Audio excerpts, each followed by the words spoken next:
Voilà, de retour, madame, messieurs, j'espère que vous êtes toujours de bonne humeur, vous êtes toujours en forme. On a quand même le soleil malgré les changements de température, malgré l'automne. L'émission est là pour vous donner, pour vous permettre d'avoir ce sourire. Nous avons avec nous à l'émission aujourd'hui un grand monsieur. Nous parlons aujourd'hui de théâtre et ça se passe au théâtre Prospero et c'est à Montréal bientôt. Cette colline n'est jamais vraiment silencieuse. Oh là là, je viens de dire au grand monsieur ici, monsieur Gabriel Charlebois-Plante, c'est tout un titre absolument qui veut dire beaucoup de choses. Tout d'abord, bonjour, comment ça va?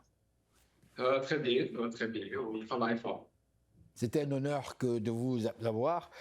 Cette pièce qui nous arrive bientôt, d'ici peu de temps, vous avez travaillé sur cette pièce avec plusieurs personnes. J'ai eu l'occasion de consulter un peu, voir un peu qui fait partie de l'équipe. J'ai même remarqué qu'il y a quelqu'un qui nous vient de la République démocratique du Congo, un nom que j'ai Oui, cru voir là, qui fait partie, il vient évidemment du même coin que moi, c'est pour ça que ça m'a un petit peu frappé. Alors, on va aller droit au but. Qu'est-ce qui a conduit à la création de cette pièce? On parle ici donc cette pièce, cette colline n'est jamais vraiment, comment dirais-je, silencieuse, pardon.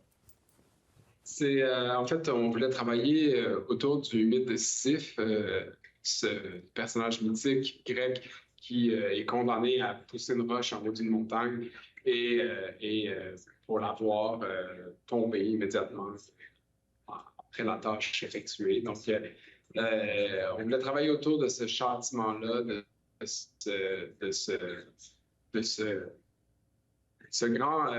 ce grand problème qu'on a nous-mêmes quotidiennement, c'est-à-dire voir les tâches s'accumuler et au bout de notre pensée, de notre émotion.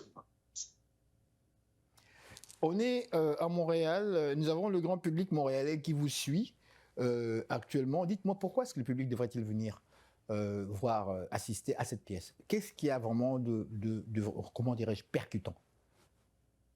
Il y a vraiment le travail des acteurs, des actrices. Donc, on parlait de Papier Mbiti tantôt, qui vient du Congo.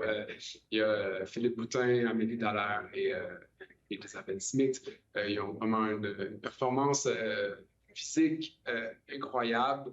Il faut savoir que le dispositif du spectacle est sur 6 tonnes de roche. Donc, les acteurs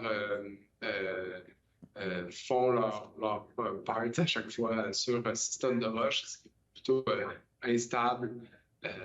Et puis, je pense que c'est quand même, bon, c'est une reprise. L'an passé, ça a quand même été un grand succès de la saison théâtrale. Je pense que c'est quelque chose qui parle intimement à tout le monde. On peut essayer de libérer nos pensées envahissantes comme ça. Quel est le contenu, s'il vous plaît, quel est le contenu de cette pièce de théâtre et qu'est-ce qui fait que le public doit absolument venir voir cette pièce de théâtre? Quel est le contenu en substance, s'il vous plaît? Ça vous va? Oui, alors, cette colline n'est jamais vraiment silencieuse. C'est une relecture avec humour et quand même tragique de la le mythe de Sisyphe, cet homme qui est condamné aux enfers à rouler une roche pour l'éternité en haut d'une montagne avant de la voir juste inlassablement retomber.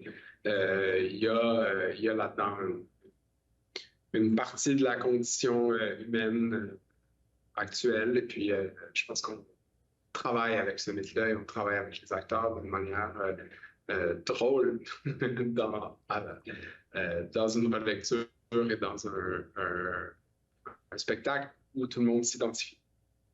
Vous avez dans votre spectacle, je vois ici qu'il y a quand même différents groupes ethniques, il y a des gens d'un peu partout. Pourquoi? Ben, c'est des acteurs qui m'inspirent. C'est pas, j'ai pas choisi Papi parce qu'il venait de la République démocratique du Congo. Je suis pas fait du Parce qu'il est Congo. noir ou non? Non, non, c'est vraiment une fois il avait vu une autre de mes pièces, il était venu me voir après, puis qui avait adoré, on a pris des bières, on a parlé ensemble, puis ça a vraiment cliqué. C'est un super acteur qui a une grande carrière à l'international, puis qui est en train de faire sa place ici, avec raison. Dites-moi, il y a de nombreux jeunes qui vous regardent actuellement et qui eux aussi, il y en a qui ont suivi ou qui suivent ou qui rêvent suivre des cours de en fait, théâtre, que ce soit sur le plan collégial ou même dans les écoles. Vous, de par votre expérience, qu'est-ce que vous leur diriez? Qu'est-ce qu'il y a eu de compliqué et qu'est-ce qu'il y a de facile? Ce qu'il y a de compliqué, c'est de continuer à y croire toujours, malgré les rumeurs que il n'y a pas d'argent en théâtre, on ne fera jamais de carrière en théâtre, ou que c'est difficile.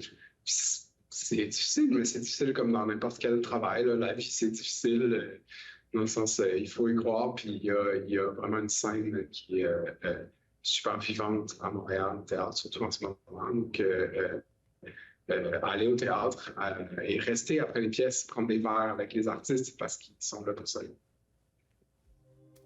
Alors donc, le tout, ça se passe au mois d'octobre, à Montréal même. Et donc, je vous dis encore une fois, grand merci de nous avoir accordé cette interview. Merci beaucoup.